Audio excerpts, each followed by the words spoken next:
आपने एक चीज नोटिस की है, एक वेबसाइट जो टॉप पे रैंक कर रही है लेकिन उसके बावजूद भी गूगल के एआई ओवरव्यू में नहीं है। ये बिहेवियर बहुत अजीब है लेकिन सीखने लायक है। इन केस अगर आपकी कोई वेबसाइट टॉप पे रैंक कर रही है लेकिन फिर भी एआई ओवरव्यू में नहीं आ रही, इसका साफ साफ मतलब ये है कि गूगल उसको जान के इग्नोर कर रहा है। लेकिन एक सेकंड, ये सब चीजें तो कॉर्पोरेट में होती है। नहीं नहीं भाई, गूगल में भी होती है लेकिन for some good reason at least. तो आज मैं आपको बताता हूँ कि एआई किस टाइप की वेबसाइट्स को डेलिबरेटली इग्नोर करता है। पहला तो है थिन कॉन्टेक्स्ट वाली वेबसाइट, मतलब जिसके अंदर कंटेंट तो भरपूर होता है, 800,000 वर्ड्स के आर्टिकल लिखे हुए होंगे लेकिन भरपूर कीवर्ड स्टफ किया होगा, उसके अंदर कोई मैसेजिंग नहीं होगी।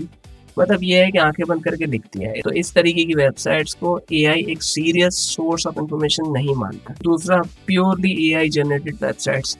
देखो भाई, एआई से वेबसाइट बनाना प्रॉब्लम नहीं है, एआई से कंटेंट बनाना भी प्रॉब्लम नहीं है, लेकिन कंटेंट किस तरीके का बना हुआ है ये प्रॉब्लम है। ठीक है, अगर आपके कंटेंट में रियल एग्जांपल्स नहीं है, प्रॉपर एक सोर्स नहीं है, पत्थर का बायो नहीं है और इन्फॉर्मेशन भी क्रेडिबल नहीं है, तो गूगल का एआई ओवरव्यू उसको कभी भी प्रेफर नहीं करें। क्योंकि आपकी वेबसाइट रीड करने से पहले गूगल 1 करोड़ वेबसाइट पहले भी पढ़ चुका है, तो गूगल को पता है कौन सी इन्फॉर्मेशन सही है कौन सी नहीं।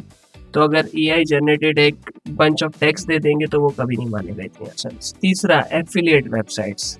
एफिलिएट वेबसाइट्स में ऐसा इतना कोई मुजाहिदा नहीं है, लेकिन एफिलिएट वेबसाइट्स का जो मेजर पर्पस होता है वो सेलिंग पे होता है, लेकिन गूगल का जो प्राइमरी पर्पस है वो है इन्फॉर्मेशन। तो एफिलिएट साइट में इंफॉर्मेशन जो है वो सेकेंडरी होती है और सेलिंग फर्स्ट होती है।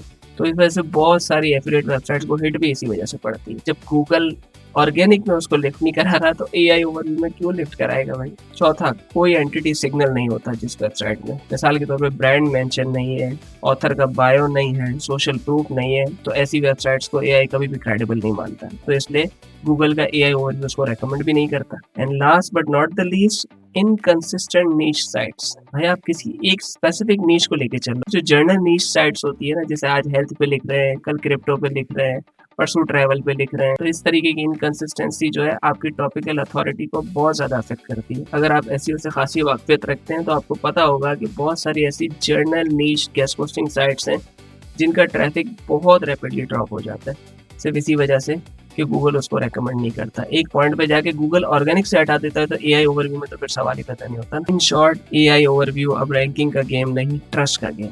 अगर आपकी वेबसाइट का शुमार एक ट्रस्टेड एंटिटी में नहीं होता तो एआई में तो जगह नहीं मिलेगी। इसी तरीके की यूजफुल वीडियोस के लिए मुझे फॉलो करते रहें। अस्सलाम वालेकुम।